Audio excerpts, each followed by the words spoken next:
So no secret, WikiLeaks had played a pretty prominent role in the course of the U.S. election. When you look at all the stuff that's come out, a lot of this has been information on Hillary Clinton. We haven't seen anything come out on Donald Trump and WikiLeaks. What responsibility does WikiLeaks have for equality and equal balance? WikiLeaks, as any media organization, publishes what it gets. And it has gotten these documents on Hillary Clinton and the primary before because a source decided that it should reveal this information. The only difficulty that could have been raised was, yes, the fact that it hadn't received equivalent information from the Trump candidacy or any other candidacy. And that's what WikiLeaks decided in the end. They said, what would be the alternative? To wait until after the elections? So you guys say you haven't received anything on Donald Trump, although you've got a whole lot on Hillary Clinton. What Julian told me is that there was no significant information that was leaked over Donald Trump. As someone who spent a lot of time with Julian Assange and someone who's been on the legal defense team, what do you say to folks who say, it's known he doesn't like Hillary Clinton, maybe he has a political preference? So the positioning of Julian, which seems to me quite evident, is of course of candidates that are neither Hillary Clinton, neither Donald Trump. And of course the surprise was that people thought suddenly Julian had either revealed himself a fervent supporter of Trump or had become one, but it's completely absurd in terms of the long term.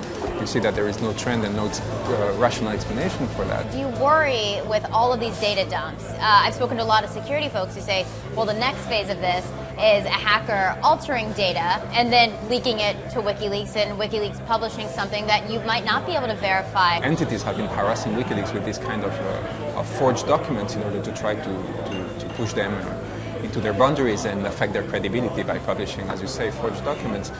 And WikiLeaks has never, until now, failed in this vetting process. Is there anything you can give us on how you verify that these documents haven't been doctored or altered? The track record of WikiLeaks, which is 100% accuracy until now, is the best answer to that. And the technique, there are forensic techniques, there are also human engineering, all kinds of verifications, which of course have to be kept secret in order to make sure that the process will be still going on. When you look at the fact that the U.S. government has come out and said they believe that foreign state actors, that Russia has been behind some of the hacking and leaking of these documents, what ethical role does WikiLeaks have to not become a tool or an arm for a foreign state government to influence something like a U.S. election? I think all the press organizations and all the media would have the same reaction, which is you know that all your sources have an interest.